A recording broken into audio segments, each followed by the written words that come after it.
that's what the board continues to work on. I'll share the board term slide right now. So as it stands, the members of the board are Tom Britton, Bill DeWeese, Laura Easley, Jack Gertz, Jeff Greer, myself, Stacy Roble, Brenda, Leva, Dave, and John Lewis. And why we're filling these board members is Tom, Bill, and Stacy are all rolling off this year.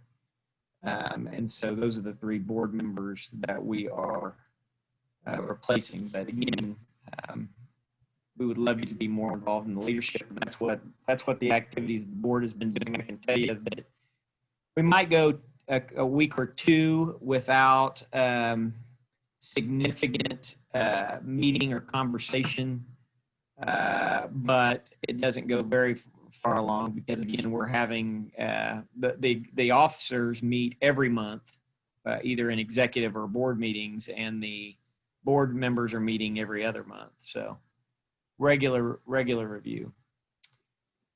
Okay, with that, we need to move on to some TCA business, and we're going to start. There's various officers who are going to lead these conversations. We're going to start with Tom, and Tom, I'm going to give you the spotlight, but Tom's going to talk a little bit about the bylaw amendment process. There's actually a few bylaws that probably need to be amended, but we kind of have a very strict process right now. And Tom, we did get the necessary 2/3 approval from the board of directors to move to the next step on amending that bylaw, and I can put that up on the screen if you'd like me to. Sure. On this on the web. My watch is talking to me. That's what Siri does. Well, let me just start by saying throughout the year, as the executive committee and the board, the committees have worked toward advancing the mission of TCA, we, as you might imagine, run into the stumbling blocks every once in a while because as we contemplate different decisions or decide we want to go one direction or the other, somebody rightfully says, well, what do the bylaws say? And we go back to the bylaws and we try to judge our decisions on the basis of what the bylaws, as they were originally written and that Bill DeWeese signed as president, guide our decision process. So as we bump into a little bit of a problem, then that becomes a candidate for amending the bylaws. And on the other hand, we read the bylaw and we agree with it and say, well, we need to make our decision consistent with those bylaws. And so we make the decision and move on. So over the last couple of years, then there have been 2 or 3 what I would call fairly minor revisions to the bylaws that we thought would be appropriate, that we recommend to the board and recommend to the membership at large. The current bylaw, as it's stated, would suggest that any bylaw change must get a 2/3 approval of the board of directors and then a 50% majority approval of all of the active members. And we've been working toward that end. Mitch appropriately, and I think wisely, found out that the amendment or the bylaws that's currently worded kind of handcuffs us in being able to be very nimble, because any bylaw change required an advance notice to the members, and the bylaw change vote would occur during the annual member meeting. So as you might imagine, it would suggest that the only way you could change a bylaws is on an annual basis, which, if you're going to be flexible and try to move fairly quickly, handcuffs us in the ability to make appropriate bylaw changes. So Mitch recommended, and I agreed and seconded a motion that took the annual meeting out of the requirement so that a bylaw amendment could be advanced at any time during the year. It could be advanced by telephone, it could be advanced by email or any kind of other electronic communication. And the vote could be rendered electronically, as well as Mitch just did and was responded to. So the amendment we're suggesting now is one where, and I'll just read it, that it says the bylaws may be amended at any time upon the amendment carrying a favorable recommendation of 2/3 of the directors and the majority of the members. So the pass or fail condition doesn't change.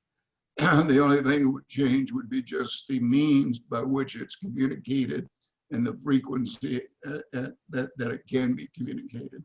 And that's the only change that we're suggesting. And once we amend that bylaw, and I think Mitch is going to ask for a vote maybe here in a minute, then we would be able to go ahead and proceed with a couple of other bylaw changes in the normal course of business. We wouldn't have to wait for an entire year to do that as we come up against the needs to change the bylaws. Correct. And I think that there have been a few that have come up. We've got like 3 or 4 small bylaw changes to make that were detected early in the year. But the way the language is that we had to wait until an annual meeting. So, for example, we had detected a bylaw change that needed to happen last October, but we were 11 months from the next annual meeting, so that a bylaw change could not be made. What we have done is we've just basically operated with the intention that the bylaw would likely get changed, because we really couldn't act we really couldn't act in good faith with the existing bylaws, but we had no way to change them. So I'm simply proposing the ability for us to change them at any time throughout the year, with that, again, 2/3 requirement of the board approval and 51% approval or majority approval of the active members. And those would likely come electronically via email for voting purposes. And so my thinking is, just for this meeting, I would make this motion, which I'm getting ready to make, that we make this change to allow the bylaws to be amended at any time during the year. And then from that point forward, we'll be able to be a little more nimble to make bylaw changes, again, with the same approval process that we've had previously. So to begin this, I will make that motion. I'm going to let someone second it, and if there's any discussion on it, we'll have the discussion and then we'll vote. So I formally make a motion to propose to make the bylaw change to allow the bylaws to be amended at any time throughout the year. And the language is shown on your screen here. It says may be amended at any time upon the amendment carrying the favorable recommendation of 2/3 of the directors and majority of active members. Do I hear a second? I second it. Any discussion?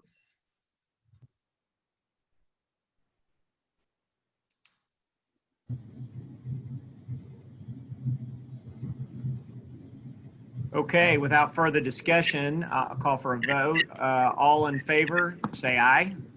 Aye. Aye. Aye. Aye. Aye. Aye. All opposed, nay. Okay, the motion carries. So Tom and I will be working to get the additional bylaw changes to the board and then to the membership in an orderly fashion. I know there'll be some simple ones. For example, there's an officer position right now called out in the bylaws of the IEM liaison. That position, we eventually have come to the conclusion there's really not a lot of responsibilities or activity for that officer, so we're going to eliminate that position.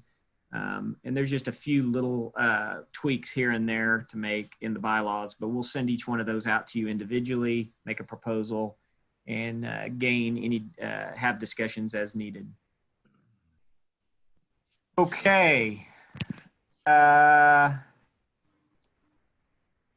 next step would be talking about new board nominees. So, Jack, I'm going to enlist your support here. I'm going to take Tom off the spotlight.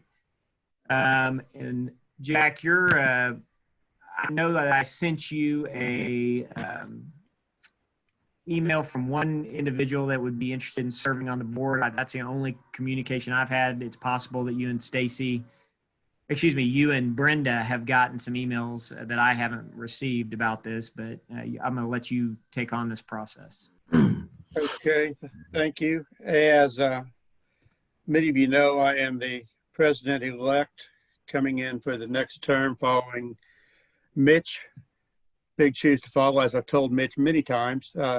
He doesn't get rid of that until 2025. He didn't realize that at the time, but when he finally leaves, I will take over, and I hope it's not leaving soon. But the board of directors is, as we've mentioned, has 3 openings coming up. There's nothing preventing you from nominating yourself, telling us you're interested, as this one individual has, and I'm still looking for that email, Mitch. Let me see. Got it. Okay, found that one. So we do have 1 member to come on the board that has stepped forward so far. We hope to catch a few more. I would encourage anybody to consider it. It's a good way to keep involved and help us keep our university and our school moving forward and making a difference in that time. I know that I've made a few suggestions that Sundresh has listened to, and some he's booted off to the side, and some he's expressed a little bit more interest in and expressed more help and support to see if anybody else thought the same way I did. Once or twice somebody did. And that we do need this to come forth. As Mitch said, this is a strange year that we're not there in front. So we did drop the ball and didn't get the nominations out early. So I am proposing that we take within the next 2 weeks, meaning the end of September, to put your name forth. And then we will come up with Brenda and I will work together and put out a vote on the board, on the directors, to see if they're interested in that.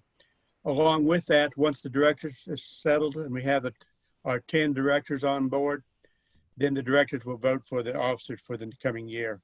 2 positions that are not up for election, though, are the president, which is Mitch, and the president-elect, which will be myself coming forth. Anything you want to add to that, Mitch? Yeah, I think that I just have one short thing, and I'm going to go to the bylaws real quick because I just want to make sure we're all on the same page. So give me just a moment to pull that up. Okay, board of directors, officers. Okay.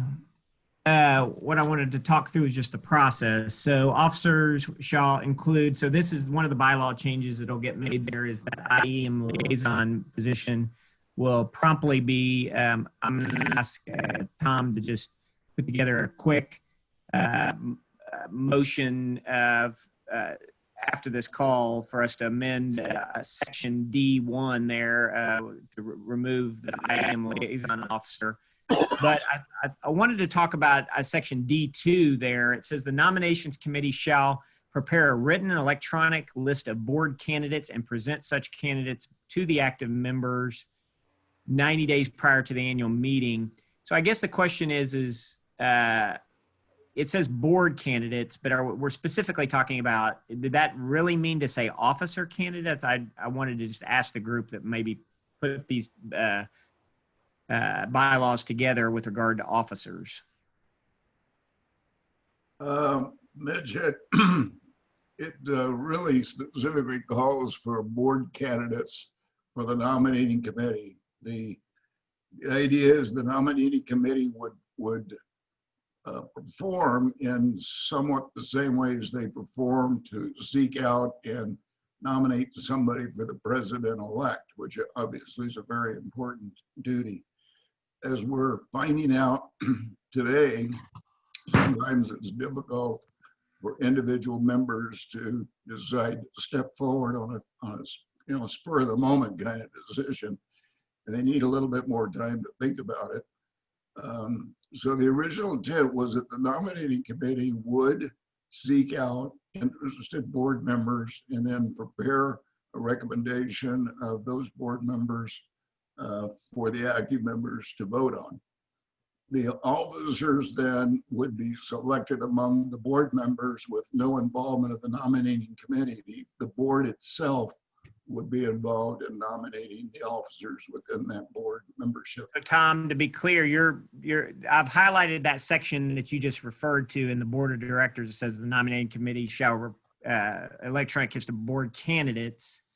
So that's for section C1 for board candidates, but for officer candidates, that same language is used down here in section D2. I'm hearing you say that language should be removed from the bylaws. Is that true? Yeah, I think I have to think about it now. I'll step I forth and think say I so, believe Matt. so. I would vote yes. We need to take that out.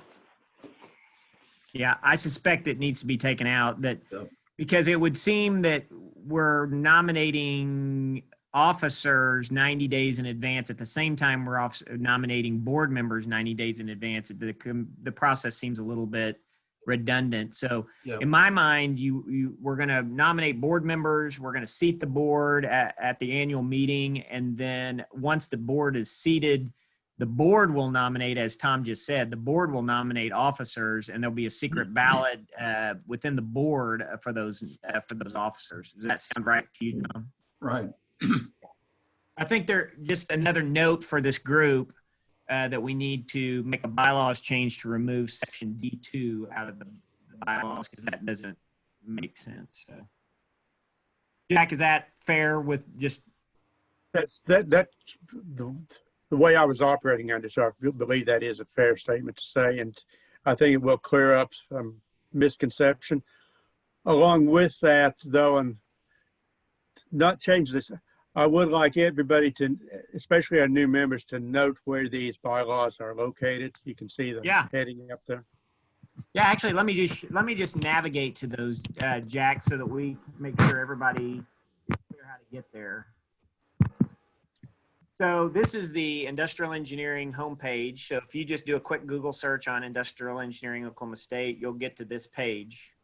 And Sundresh, correct me if I'm wrong, this page will be updated before too awful long. You're in the process of trying to get to a new web server and a new page. Is that true?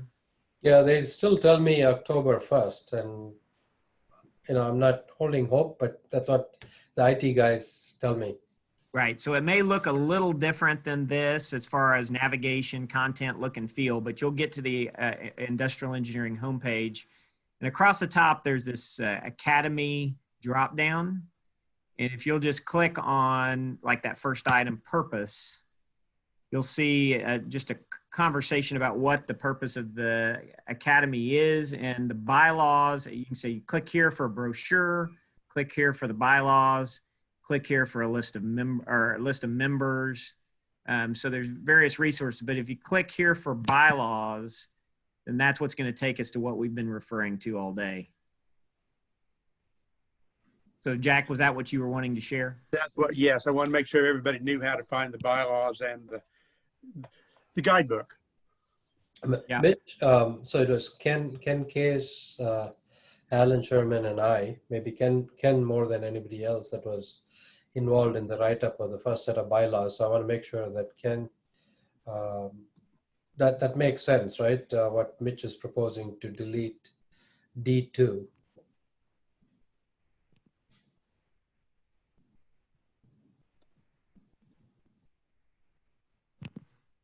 Ken, you're on. Do you that's all right. You're on mute. So let's get you off mute. I had to take a call, a doctor call, and so I ran out and so just got in right at the tail end of that discussion. So I don't even know what two we're talking about deleting. Yeah, let me just go right over it with you just real quickly. So Okay. There's a section in the bylaws that says the nominating committee shall prepare a list of electronic list of board candidates to the active members 90 days prior to the meeting, and then we're going to elect 3 directors. But then, and so that makes sense to see for nominating members to the board and then voting on them in the annual meeting and seating the board at the annual meeting. The question that came up is section D2 under officers. And it talks about, it uses that same language. It says the nominating committee shall prepare a written electronic list of board candidates and present such candidates to the active members 90 days prior to the annual meeting. I just feel like that's redundant language that doesn't really apply to officers, that the officers ought to be nominated by the board members. And then again, the section 3 talks about a secret ballot of the board will elect officers for the board. So the question that Sundaresh is asking is, since you were intimately involved in the creation of the bylaws, we just want to make sure we're not missing something when we eliminate section D2 from the bylaws. I don't think so at all. One thing, sorry again.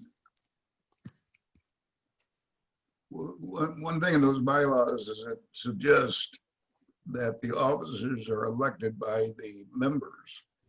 But the very next paragraph indicates that the officers are elected by the board. So I think it's just one of those oversights that we didn't catch when we were putting the bylaws together, that the the members elect the board and then the board elects the officers. There are really two officers at play. One of them is the treasurer and the other one is the secretary. Correct. Okay. Well, we will leave it at that, and we will get those bylaws amended accordingly. And thank you to the broader TCA group to give us that flexibility to not have to wait a year at a time. And then what it also allows us to do is not to spend an hour going through bylaw changes in an annual meeting every year. We'll be able to cover those while we're offline. Stacy, I think we do have time just at a high level for you to cover this idea of member responsibilities. We will cover those during orientation, but because we have 70 members and only about 6 people who have signed that document, it's probably worth our conversation. Okay, let me share my screen. Okay. Tell me when you can see that, because I'm on my laptop, so I can't go back to the Zoom. Yeah, I'm trying to make sure that you've got the ability to share. I'm going to make you a co-presenter just to make sure you can. Okay. Okay, you are a co-host, so I will tell you when we can see your screen. Okay. We can see your screen. SAP log on. All right. Can you see it now? Yes. All right. So as Mitch mentioned, and we've alluded to this a lot during the meeting, or talked about being an active member. So we're hoping that because you all are in attendance, that these are the active members we're talking to. So for some of you, for the new ones, this may be the first time you've seen it. Oh, sorry, I've got all this stuff. I'm trying to get rid of the pictures so I can see it. It's not doing it though. I hate this one screen. It's driving me crazy. I'm used to having a lot more. Okay, so I'm going to scroll down this just to highlight for some of you, which will be a reminder because you would have seen this at some point, what our members are expected to do. So the first one is support and strengthen the Cowboy Academy's vision for graduates to achieve their most valued and rewarding careers, to become knowledgeable with the School of Industrial Engineering and Management's core values, strategy, mission, and goals, endeavor to understand the ongoing needs of the department to enhance growth, reputation, financial strength. And we saw kind of where we're measured against competitive programs. So helping the department move up in that competitive position. Enhance their personal relationships with school leadership. So really get involved and get to know the current leadership. Understand and engage in strengthening the Cowboy Academy's strategic excellence position, mission, and goals, which Mitch has gone over with. volunteer to serve on one of the standing committees. You know, as was mentioned many times, when we have many hands working, it makes a much lighter load. So find one that you're most passionate about and just jump in and get involved, because that's where you're going to provide the most influence. Provide philanthropic,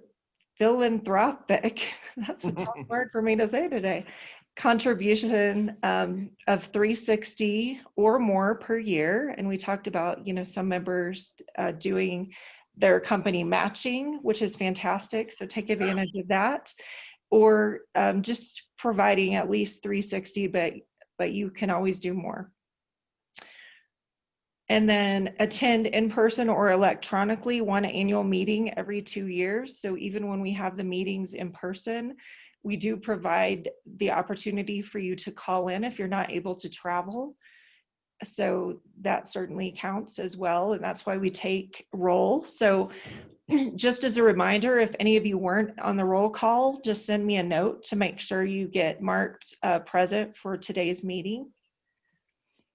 We serve as a sounding board for the IEM department.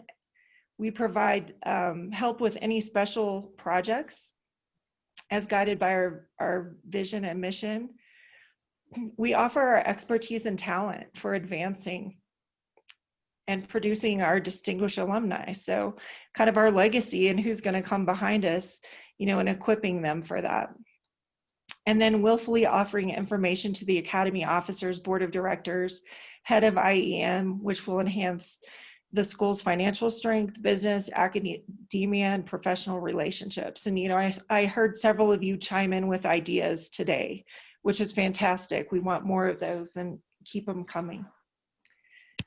And then be knowledgeable of and comply with our bylaws. And Jack and Mitch just showed you kind of where to find those, and we've referenced those quite a number of times today as well. So for all the new members, we'll be sending this out to you, and Mitch will probably remind you in your orientation as well for signature and get those back. We are missing some from some of our current members, so you will also, if we don't have one for you on file, we'll be sending that to you as well, just to sign off. And that's just kind of your commitment that you understand that you're not just on this board as an honor, right? It is an honor, but we are expecting you to be an active member and to provide the full breadth of your expertise to advance this mission and vision. So with that, that's all I have. Perfect. Well, and I'll add to it. Yeah, let me add to it, Stacy, that we had talked in the board to make a decision because sending out a Word document or a PDF and having them print it out, sign it, and send it back is a little bit of a laborious process. So we're going to try to work on sending this out for electronic signature using like a DocuSign type process. So hopefully it'll be as simple as you're going to get an email from us asking you to participate in like a DocuSign or some type of platform like that. And you'll just be able to click a button and type your name that you signed it and then click submit, and it'll come back to us, and then we'll have it. Mitch, I might comment. If any of you have served on the Alumni Association's Leadership Council or the full board of the Alumni Association or the board of the foundation at OSU, they have exactly the same requirement of all of those members. And this document was modeled after those documents, which members of the Leadership Council, the Alumni Association Board, the Foundation Board have to sign as part of their acknowledgement of the responsibilities they have to fulfill their duties. So it wasn't invented sort of out of the vapor. Those documents served as kind of the foundation for this one.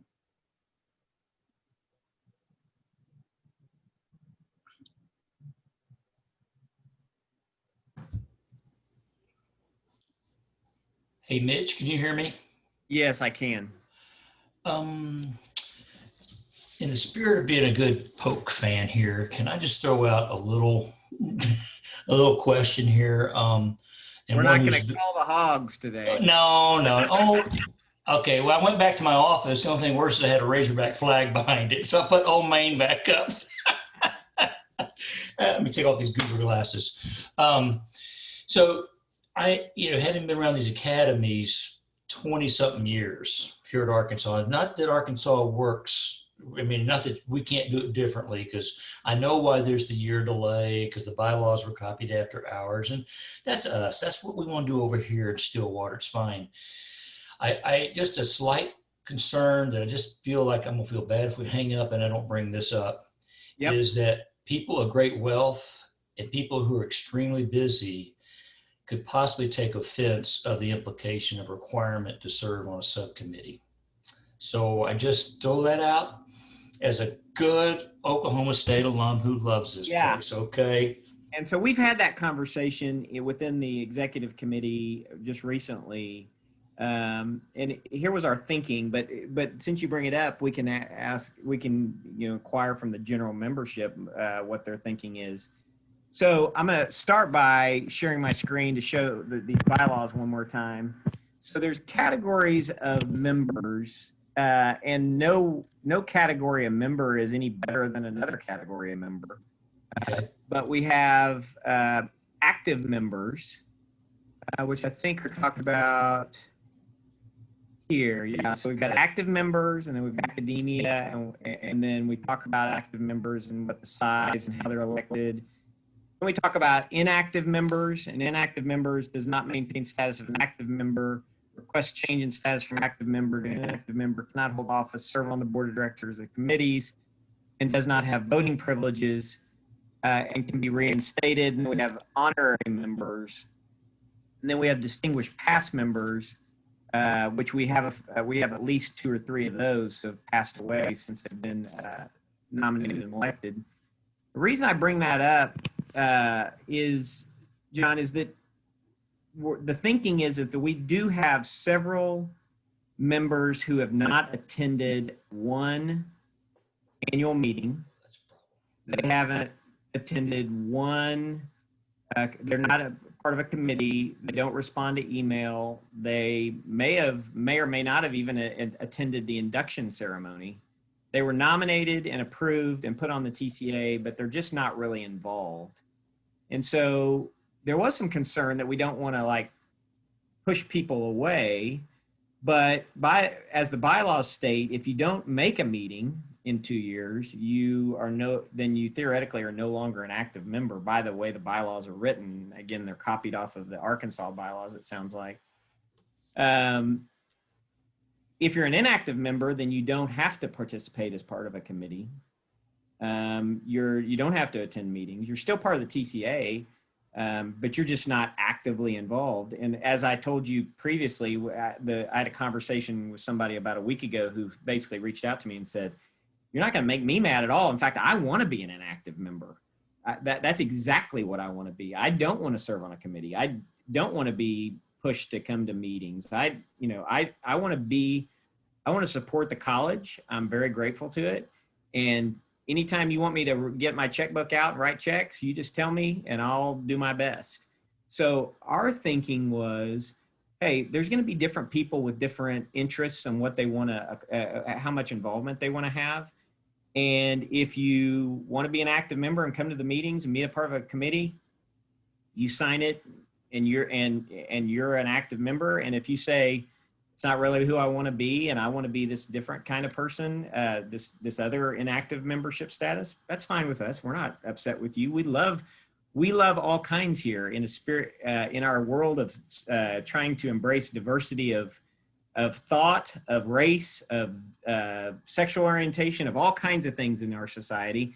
Active versus inactive, we don't care. We love for you to be involved. So I hope it wouldn't make anybody mad to be to not be an quote unquote active member. But in my mind, John, to be an active member, you need to be active. Otherwise, you're by definition inactive. That's my engineering logic playing at heart here. And maybe for fundraising purposes, I need to be more emotional than logical. I just brought it up. I mean, what do you think? I mean, do, Well, do you think that the the executive committee thinking there is is worrisome from a standpoint of that there's nothing wrong with being an inactive member? You think we might piss some people off by being inactive members? Yeah, I can't imagine signing up to be, oh, I want to sign up to be inactive, from the get-go. And you might say you're not coming to the meetings, you're not making your gift. We need to think about putting on inactive, but I don't think we're going to. I will say this. We did have a very candid conversation that we're not going to reach out and tell people that, hey, you haven't been doing what you're supposed to be doing, so you're an inactive member. They're just going to be, by process, they are by definition per the bylaws an inactive member. I think that's even riskier. Just my gut says they find out they've been put on inactive status unknowingly, then you might really make somebody hacked off. I mean, so I think it's a fair point. So I'm curious what the rest of the board, the board members that are on the call and the executive committee might think, because I have an opinion, but I'm just one person of the 70 member group here. So I'm just curious what everybody else might think.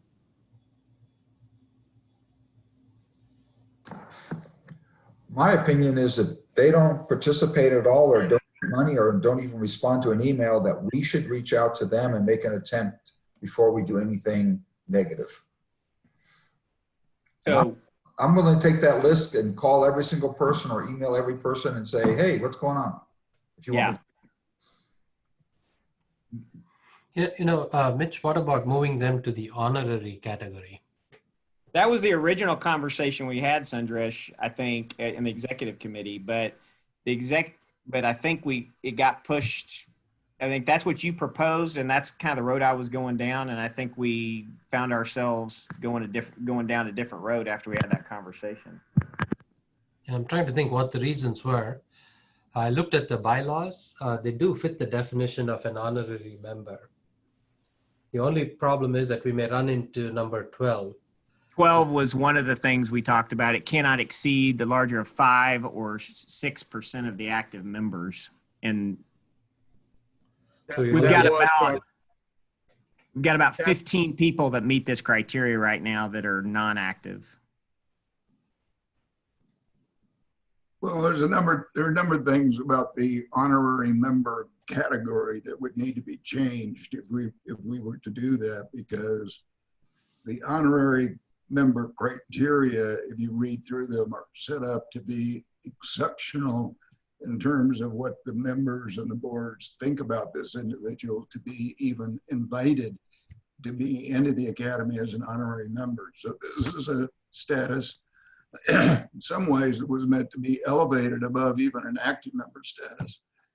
And I, for one, would have a little bit of a trouble suggesting that people who choose not to participate in an organization that's trying to better the school in its financial, its national rating, its people are devoting a lot of energy and resources and time to try to do that. And because some people don't want to do that, we say, well, that's fine, we'll make you an honorary member, which these bylaws are set up to exalt that individual, not to be a default position because they don't want to participate. If you go to the inactive member status, it's almost as if people self-select once they know the bylaws. It says, very first one is G1 does not maintain status as an active member or request a change of status. So it's almost if a person decides they're not going to attend a meeting, or the person decides that I'm going to put no effort in at all, it's they're the ones that are deciding what category they want to be in. It's not that the academy or the officers of the boards have made the decision, other than the board and the members have approved these bylaws. But once they're approved, then the members do a self-select as to whether or not they want to be active or inactive.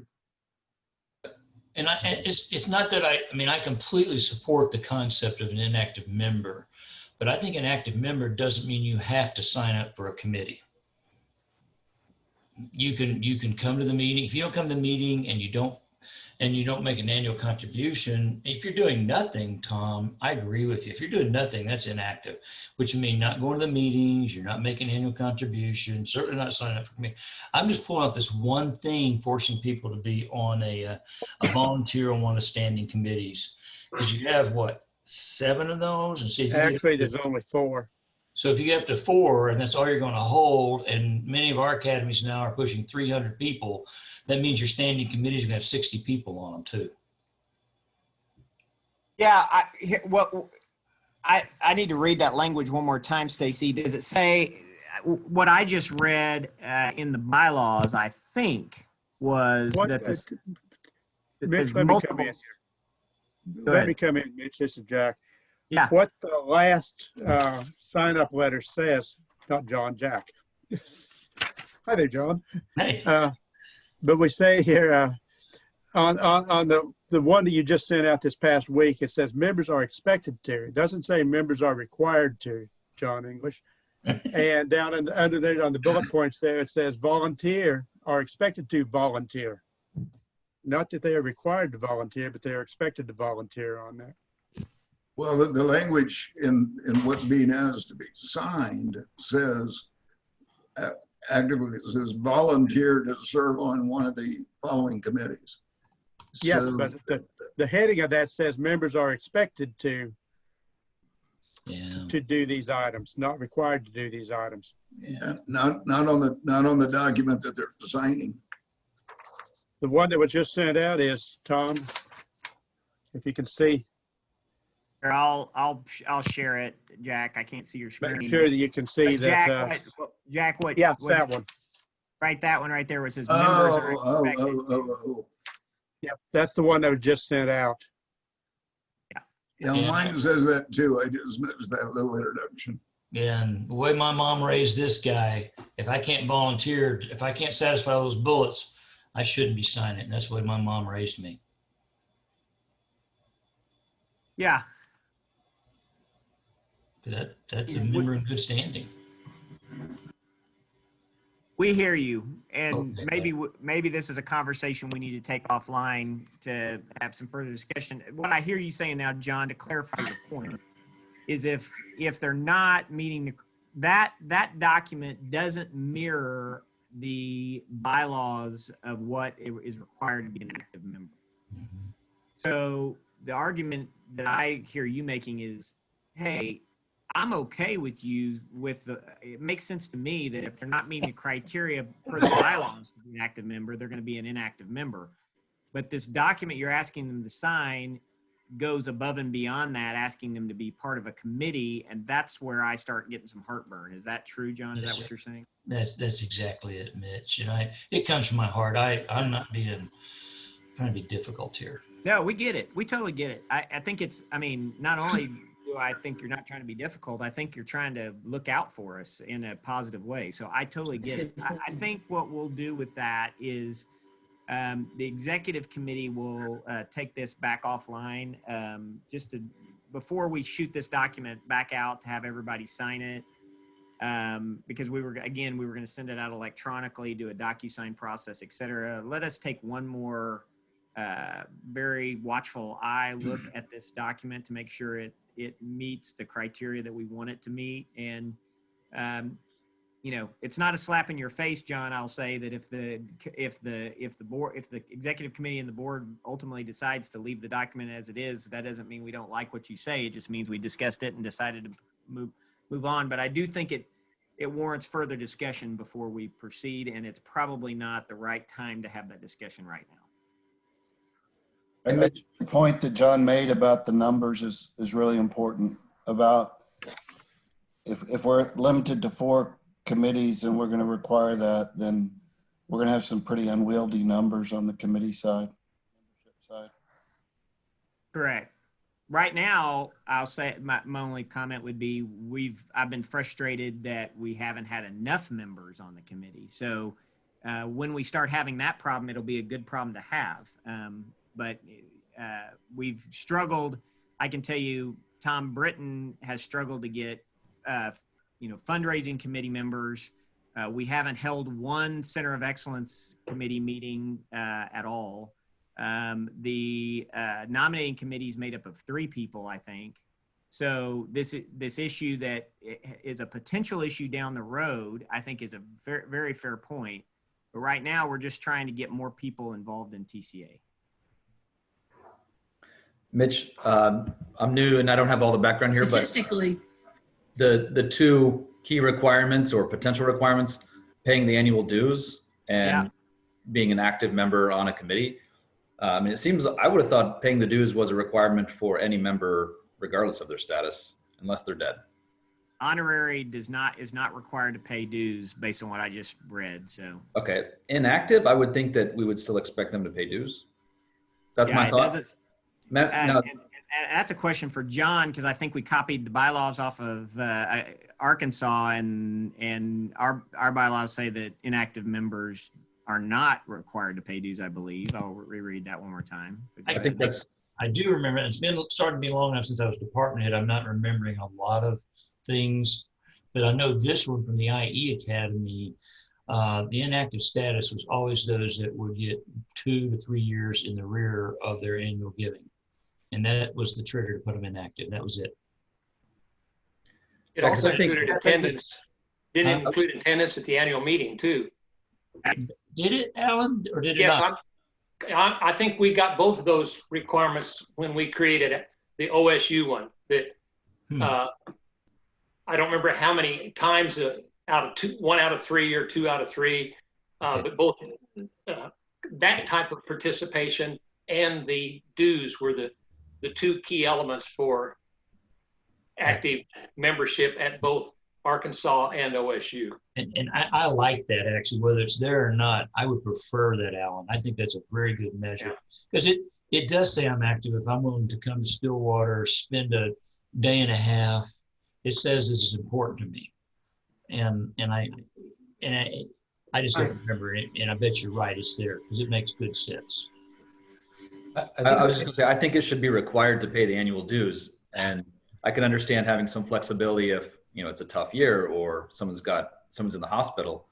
But I would think we're pretty strict on the annual dues, and then active member participation and participating in a committee. That's where I could see having a different tier, inactive, active. And I don't think we're going to call anybody an inactive member. It's just how they get classified in the system. You know, it's not, correct. You know, we're not going to say, dear inactive members. Correct. Right. And one of the conversations, John, that we had, just so the rest of the group's aware, is there was some conversation about, I think Frank had suggested that we could call and reach out to all these people and try to figure out what's going on with them and what they wanted. The challenging part, and I'd heard this from some leadership, I think Sundaresh expressed this concern as well, is when you start calling people and saying, hey, you know, I noticed you haven't been at a meeting. I noticed maybe you haven't paid dues, or maybe I've noticed you're not participating on any committees, et cetera. The whole conversation's a negative one. And these are people that we're hoping maybe think of OSU IEM when they're putting together their estate plan, or when they're thinking about how they want to shield their taxable income or whatever. And we just don't want to have those proactively negative conversations with people. So that we just made the decision, as you're saying, that it's really more of a systemic, we're putting in our system, we're labeling them that way. And we call for a vote, they won't be one of the members that we reach out to for a vote because they don't have voting privileges.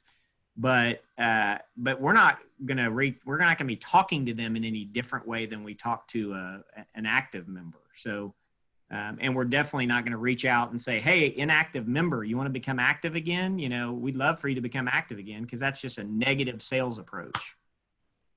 Yeah.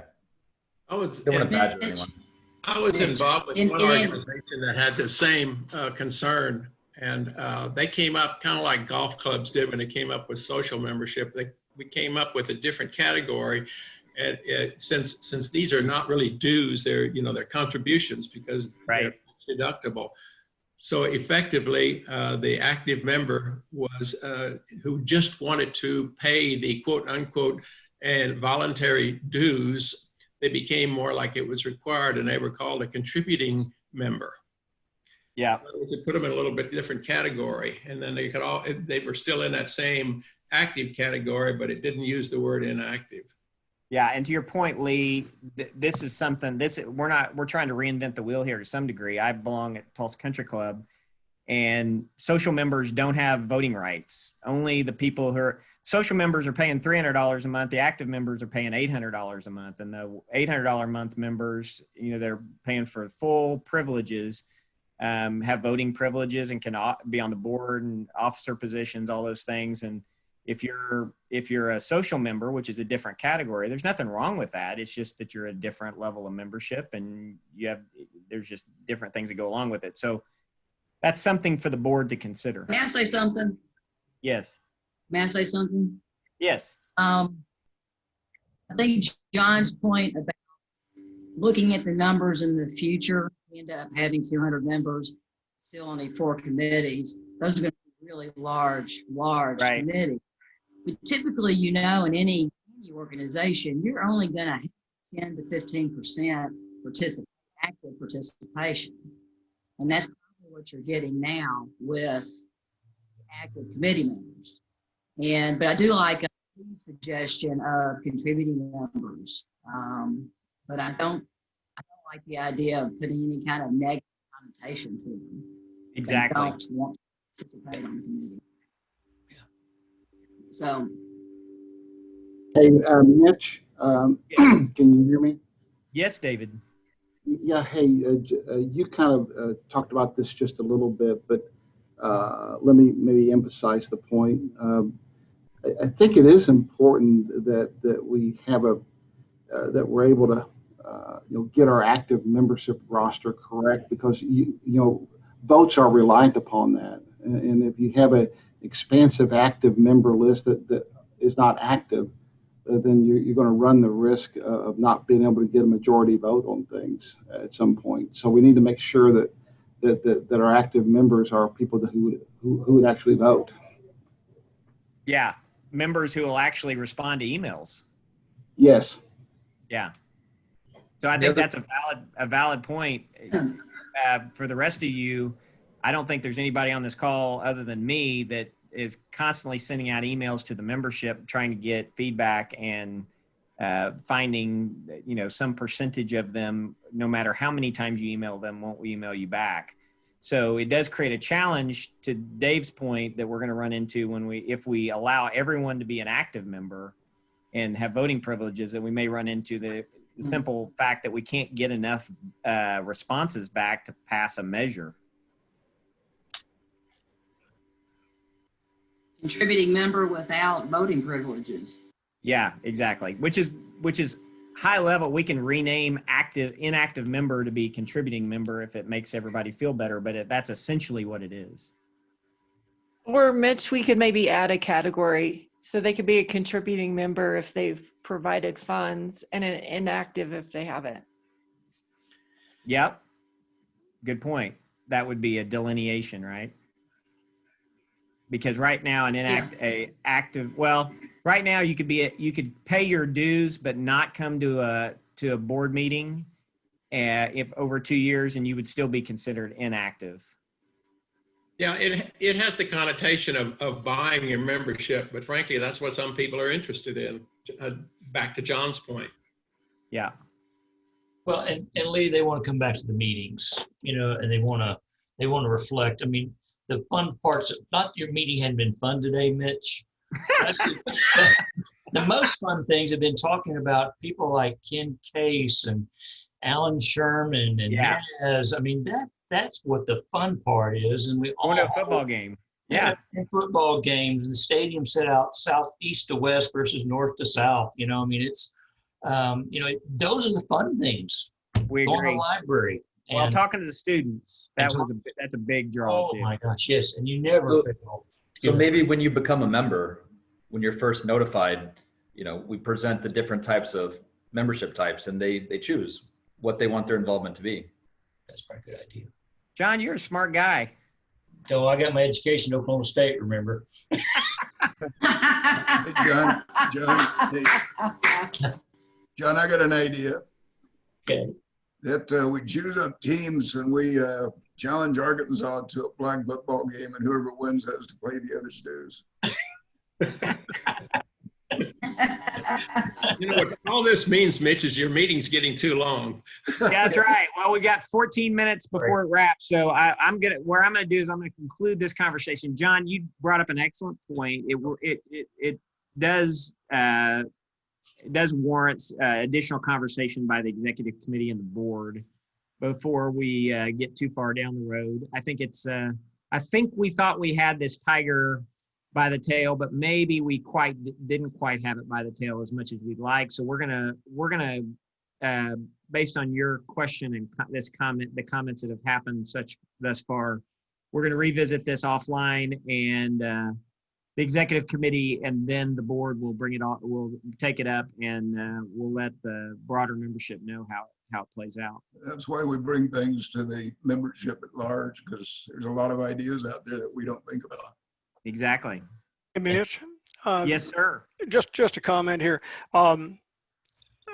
There are some things that don't seem to get credit. For example, take the membership committee. The membership committee, that's a committee, and people who are on it get, well, I'm not for sure, right? Because but let's say they get credit. But then you've got Laura gets some credit. I'll give her some credit. Okay. Laura easily did some hard work, and so did her committee. So I'll give her some credit.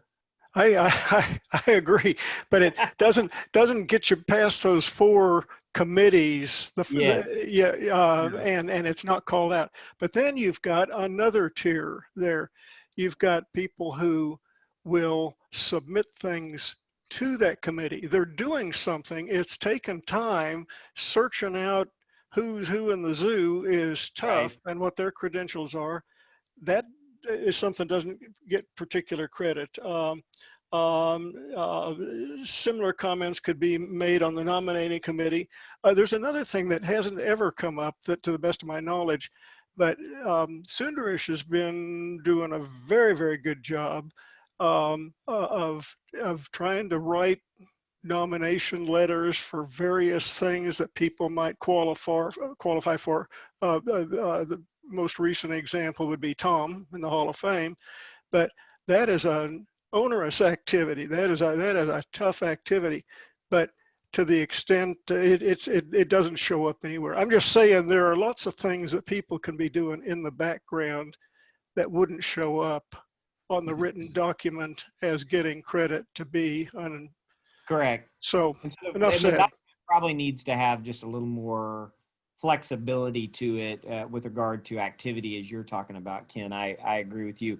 And one thing that Stacy just wrote me privately in chat is she said, oh, by the way, all 7 committees are in the revised version of the responsibilities documents, not just the 4. So she had already revised it to include all 7 committees, which would include the nominating, membership committee, treasury, et cetera. But we need to take that a little step further to your point, Ken, that there's other work being done that may not be being called out on that needs to be included. So Mitch, I know we're going to take it offline, but it just occurred to me that we could have a list of requirements that would be expected to, and then we could have this committee be the last one in the group, and we get to say encouraged to volunteer. Yeah. Right. So that's on the revised. And you could have one that's encouraged to volunteer. Stacy, go ahead.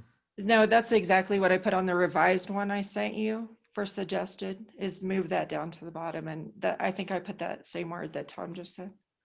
Perfect. So we may be able to solve this sooner rather than later. I do think there's some question about inactive versus contributing members, and then John's very bright idea in my mind that maybe that I jump on board with, that maybe not everybody else is going to be ready to jump on board with. But when you have an inductee, you should probably have a conversation with them up front, like, hey, we've got these categories of members.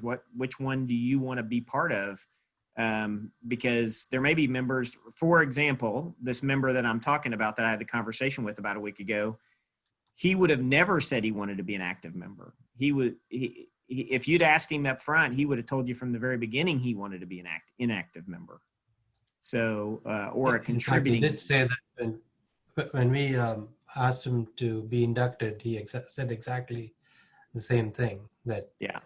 Yeah. So it seems like a conversation like that up front is probably not a bad idea. So anyway, we'll have that conversation again as executive committee and the board, and we'll report out. And Mitch, can I just add one more thing, just some conversation going here, is that take Walmart, for example, it's in our back door. We have many VPs around our academies between civil and IE. There's no way they're going to sign up for these committees, but they open huge doors for us. And to King Case's point, that's much more valuable than serving on one of these committees. So maybe we can have a loose category, what an individual could bring to be an active member. I mean, I'm telling you, I had one VP in particular last year. I had Walmart wouldn't show up for one of the career fairs. And I said, you're killing yourselves. Out of sight, out of mind. You keep doing that, people are going to forget about Walmart. They won't forget about Walmart, but it won't become won't be the prime employment opportunity. And even though he could not serve on one of these committees, he brought Walmart back to every career fair. Yeah. Personally. I agree. I think we need to... Rick Webb was a key point for me when I was department head. Rick did a lot of things for us. And this is Brenda, but I would agree that I think we need to broaden that definition of what participation means. Yeah, absolutely. I think add to it, guys. This is Rick, and I apologize if I've just missed this, but people get excited. Certainly at my stage in life, I want to have impact. I just refuse to invest time where I don't think my involvement is having measurable impact, whether it be professional, social, personal. I hear Ken talking about getting credit. But let's reflect, and you probably have already got it in your notes, and I'm just missing it, is in the 4 years now that we've existed, or just take the last 12 months, what have we done that impacts students at OSU? Because I lack visibility to that. And I'll get passionately involved in things, work overtime, for things where I see that every hour that I choose to put into that, I could see tangible results. And I'm just at that stage in life where I'm just not going to put time into things that I don't see something happen as a result of that. So if the executive board or the board, Sundaresh, if you could help define tangible impact that TCA has had over the last 12 months, 18 months, you pick the time, I don't care. I think that then is a rally call to say, oh, this is cool, this is valuable, we need to do more, as opposed to this kind of gray ground where we are right now is we've picked you because you're an outstanding career, you represent OSU very well, you've done very good things. Okay, great. But we want you to be involved in committees. Well, great. Give me examples, show me the lineage, show me the linkage of how these committees have actually changed students' lives. I'll rally around that. And I just lack visibility to that. Maybe we talked about it a little bit today, but not much. But we spent an hour on bylaw changes instead of for me to understand as a result of your dues, of your investment, of your time, your linkages, here are 12 student stories of how they're better off now because TCA leaned into their lives. I'm missing that, guys, right now, for me personally.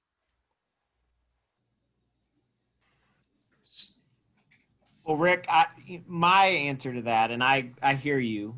I think you're older than I am, but I'm quickly catching up, and I quickly realize that every day that goes by, that my minutes are more and more precious, and where I spend my time and who I spend my time with is valuable. So I totally connect with what you're saying on that. My read is that TCA it has been like a train trying to come to a full speed. Yes, it was founded in 2016, but it has taken some time for it to gain some traction and some speed, and we're still trying to do exactly that. We're starting to see some, in my mind, we're starting to see some fruits of that in that Leva's group, the Career Opportunities Group, has started work, has got some mentoring programs involved. Now, do we have students on this call saying, yes, I've met with my mentor and it's already helped me? No, we haven't, but I feel very confident that those mentoring relationships that have been established now are going to have an impact, at least on some of those students' lives and their career direction. Same thing with those webinars. I feel like that hopefully that the students that attend those webinars have an opportunity to connect with industry people on TCA and get some real movement forward. On the fundraising side, I mean, Tom, this is the first year that we've really gotten some traction on fundraising. And Tom has, an outline of what needs to happen to basically give 30 or 40 scholarships to kids. And in my mind, those scholarships will make a very discernible, lasting impact on students to be able to go to college. Maybe they couldn't pay for it, et cetera.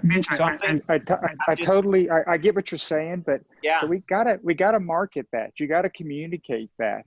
You want me to rally behind a scholarship development program? Okay, Tom, tell me what you think we need. Let's get the people together and go after that. But it's real loose right now, and I need to hear stories. Every nonprofit that I'm a part of right now spends time telling stories of the successes of how people have invested their money primarily and their time into what they're trying to do. And a little bit would help. So take what you just did and send that to start a quarterly and semi-annual, whatever it needs to be, but grab my heart, because you don't have my heart right now. I don't see how we're having at you right now. Bill DeWeese, he's poking at you right now. Yeah, I know. I'm listening. I'm all ears. Hey, Bill. How you doing, Rick? Hey, Bill. I've got, like everybody else in this group, I got 20 other things that I could be doing right now. And I'm a loyal OSU fan. I'm a contributor. You guys are in my estate plans. But it's different from asking me to participate in a committee where I don't know what the end product is. There's no timeline, there's no action, there's no engineering in it, so that I'm aware of. So perhaps that's part of this in the communication to join a committee is, here's the goal, here's the timeline, here's the plan.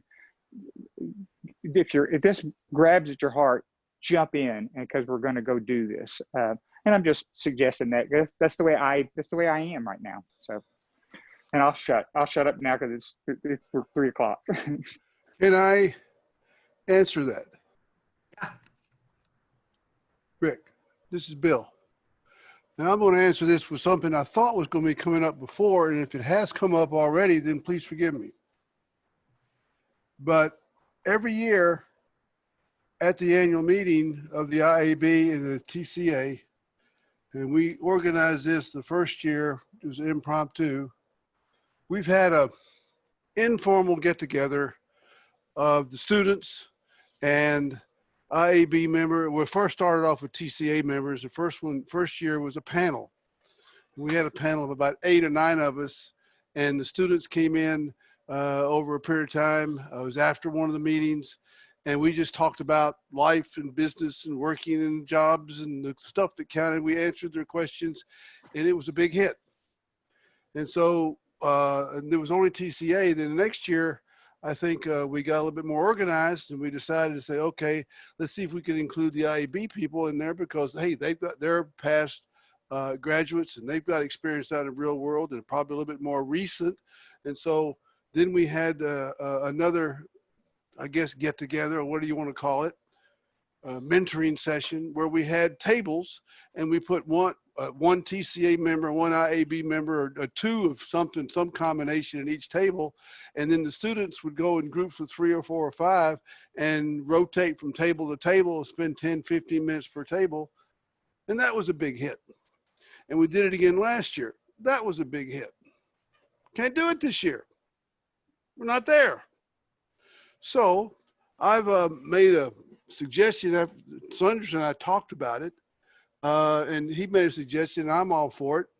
Let's do it again, virtually. Let's do it again over Zoom.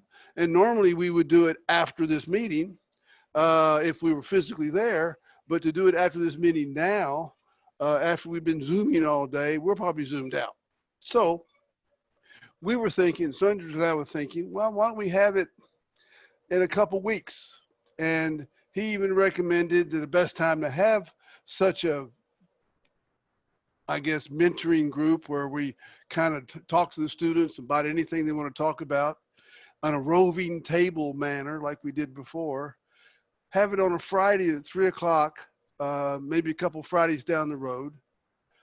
We want to organize that. And Valerie has assured us that the Zoom process, the Zoom program can be organized. We can have various different set aside chat rooms, and then we can rotate those around just like we would be doing if we were physically in a room with just a table. So I want to throw this out for the entire TCA, and we will send an email out to you at some point in time, probably from Leva's group, because that's where we want to come from, but anybody can do it, to recruit you to participate in this. We'll come up with a date and a time for at least an hour. And I've done it every year. And Rick, if you want to have some fun and you want to see an impact and you want to feel good about something, I recommend you do it. Because and this is put up or shut up time, baby. And this works. So, and I want to recommend this to everybody. So I'm throwing this out because I thought it'd be mentioned earlier because I've sent an email out, but I guess I missed it. So you will all be getting an email regarding this roving mentor program where we'll meet with the students, and I think we meet with these juniors and seniors and all of the graduate students. And I can tell you right now, it was very lively. It was very pointed. It was very clear. They asked some real questions. So anyway, I'll leave it at that. Thank you, Mitch, for that opportunity to recruit people to join our little group. Yeah, well, thank you, Bill, and Rick. We hear you, and that's why what I was poking at Bill about is Bill's the chair of the marketing committee, and there's various aspects of marketing that committee is going to have to think about. One is marketing industrial engineering to students and parents, marketing to other schools, other universities and faculty who vote on the U.S. News and World Report aspect of it. But this aspect of marketing what's going on within TCA so that TCA members and others outside of TCA know what's going on inside of TCA, and what kind of results we're getting, what kind of progress we're making, and what kind of impact it's having on the next generation of engineers is also right in his wheelhouse of the things that the marketing committee is going to have to think about how to do. So I think it's good feedback. Rick, you're basically poking that we need to appeal to people's heartstrings to make sure that they understand that there's value and that the time and the money that they invest. And I think that that's a point well taken. Mitch, can I get 30 seconds? Go for it, Sundaresh. Okay. Can I also share a screen? Yes, sir. Okay. I'll share in just a second, but I just wanted to mention that, like was mentioned earlier, we are in the 4th year of operations. So the first 2 years, we were kind of just feeling the ground, had some idea of what the direction was going to be. And we, I think we've accomplished quite a bit, and we are at a stage where we are trying to get a lot of structure and, more formal processes in place. And I want to say that, Mitch took on the leadership of this at the right time. In fact, he mentioned last year that, he was going to he was going to volunteer to become president, and he was going to give it 110%. But I think he's really given 200% to this effort. He alluded to the calls that we had over the last year. And it's not just with me, by the way. He talks to Bill, he talks to Tom, he talks to Jack and many other folks, and has invested a lot of time. So I want to, give a small acknowledgement to this, to what Mitch has done. Typically, we would do this, give him a gavel and a certificate. But I don't know if you're able to see my screen. Yes. Okay, so this is the certificate that you'll be getting, Mitch, without your picture, because you know who you are. Yeah. We'll send this to you, and along with the gavel. And Yeah. so thank you for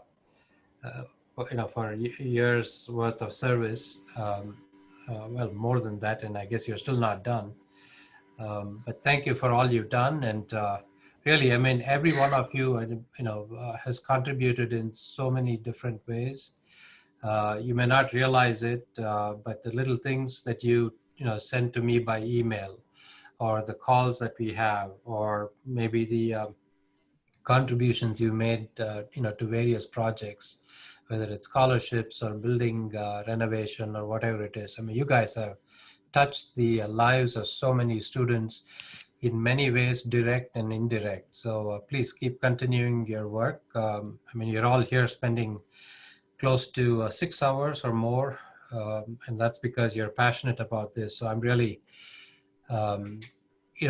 just beyond words to be the recipient of your involvement and your gratitude towards our students. So thank you for that. Thank you, Senator. Mitch, can I have a moment? Yes. I want to try to end this discussion on a positive note. Clearly, we have a number of new members, and we have some near new members. And none of us have been a part of a discussion like this, which could be a bit of a downer if you want to look at it that way. But I want to remind all of us that we're starting from ground zero. This has never been done in some ways. It's never been done here at Oklahoma State. We have a number of sister organizations that we have to interface with. We're not an island. We're not able to set our own course, set our own speed. We're dealing with a large institution that has some rules that we have to abide by. I mean, things like branding on the marketing side, things like getting videos approved on the marketing side. It takes time and energy to interface with Oklahoma State and the enterprise that's there. The other thing is that I'm sure all of you have been a part of a startup organization somewhere in your careers. And you all know that the startup organization after year 1 and year 2 is not producing the kind of results that you're going to produce at year 10. And we're, as Mitch said earlier, we're trying to get the train rolling on the tracks.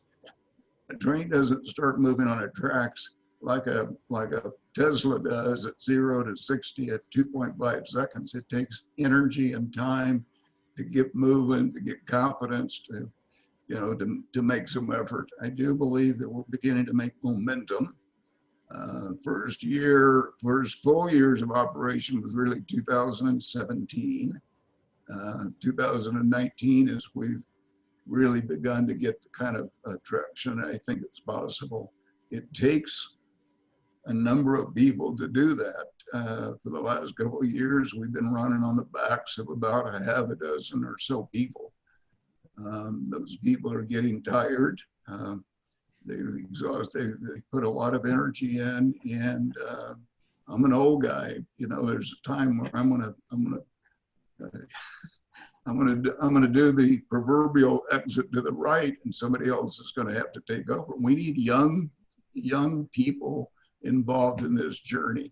We're beginning on a journey that I think has a lot of potential, and every one of the things we're doing will benefit the students. There's not one committee, not one conversation that we don't have the needs of IEM and the needs of the students and the needs of the faculty in the backs of our mind or in the front of the conversation. So I want to leave on a note that we're beginning to get traction. We're beginning to get the train moving. It's not where it's going to be when we get up to full speed at 60 miles an hour. But you know, that's going to come if we continue to put in one foot and rub another foot and keep taking steps in the right direction and get the right kind of resources involved in moving forward.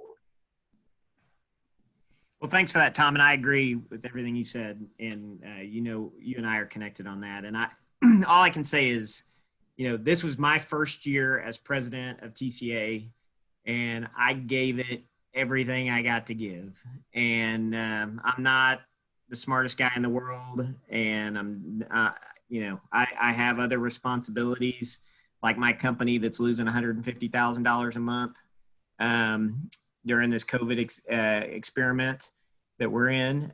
But you know what? I'm passionate about OSU IEM. I wouldn't have had the opportunity to experience the things I have in life and even get the opportunity to lose $150,000 a month if I didn't go to school at Oklahoma State and people like Ken Case or Alan Sherman or John Nasmith hadn't invested in me. And so I'm very passionate about giving back.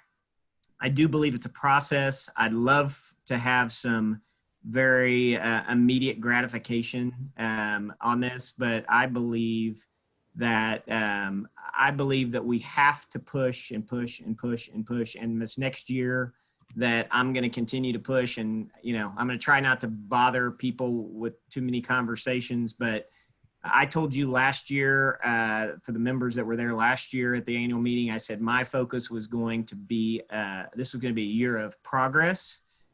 I was going to push and push and push to get progress. I have done a lot of that. I've actually probably slightly pissed some people off at times. I have made them uncomfortable with my pushing, with my extra effort, but I just feel like, I think Rick's point is valid, and Rick actually shot a little note out to the group, said it wasn't meant to be critical, it's challenging. I knew what spirit it was in, Rick. You and I are connected from the standpoint of this has to be about getting results with our kids, and I am totally on board with getting results for those kids, and I just think it's a process that's going to take some time, and I hope that once Tom is gone, his name is memorialized for hundreds of years on the wall of the seat Hall of Fame wall, and that I'm gone and I've been gone, that this group will have started something that will have a legacy that has created, made a difference in lots of kids' lives. And the reason I give my heart and soul and time and effort every day is my belief that it ultimately will do that. And while it's not firing on all cylinders today, it will.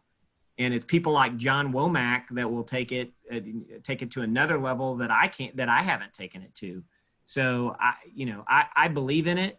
But I think it's good to be reminded and challenged by, Rick, I told you you're like Elon Musk to this group. It's good to be challenged by people like Elon Musk to think broader and to push ourselves more. And all you did by making that comment today, as you said you wanted to be challenged, I'll give, instead of 200%, I'll give 210 this year. So with that being said, I think we have, we've talked about all the business of the Academy. I do encourage those of you who can get involved in either a committee. We are looking for a leader for the Center of Excellence. We are looking for 2 additional board member positions. I hope that you would choose to get involved, and I'd love to work alongside you to try to make these kids' lives better, not just the ones that are in school today, but the ones that will be in school 10 years from now. And so I encourage you to do that. Each committee chair will be reaching out to you if you are already designated to be on a committee to set up the next meeting you'll have. If I do not have you listed as a committee member and you are an active member, I'll probably still be reaching out saying, hey, which committee can I get you on? That's not to say you as we've discussed today, it doesn't mean you have to serve as one, but we're definitely encouraging you to. And the goal for this year is to get more progress, to get so that Tom can iron out on the fundraising side so we can be moving towards getting more scholarship donations from alumni and business so that more kids can study industrial engineering with support from the TCA membership, and that Levis Committee can, those webinars will be valuable and that more mentoring relationships can be formed. On the marketing side, that Bill can move the exposure to students and parents who are considering industrial engineering for their kids and as a profession, but also expand it to universities so that we're more well thought of. If we're higher in the rankings of that top 20 of schools of industrial engineering, we're going to get the best and the brightest students who want to study with us, and that will be beneficial long term. And with the Center of Excellence, if we can get some traction on that, we're going to get industry engaged. And I know there's some members that want our faculty members to have more exposure to industry. And if we can do that, not only will we get our kids more exposure to industry, but we'll get our faculty members more exposure to industry, which I think will help us have better prepared students and faculty. So all that being said, we're going to continue to do the things we're doing. It's been some great feedback from this group. And Sundresh, I appreciate the recognition, but the true recognition will come when these kids that we're investing in come back and pay it forward to their group as well. So with that, does anybody else have any new business that needs to be discussed before we adjourn the call? Thank you. Thank you. That's Thank it. you. Yeah, you're welcome, Bill. Any additional new business other than thank you? Thanks. Thanks, Mitch. Okay, friends. Thanks for participating. Thanks, Mitch. Great, All right, thanks, great meeting. Mitch. Thank you. Thanks, everybody, You're welcome. for all that you do for IEM. Yes, for all of you.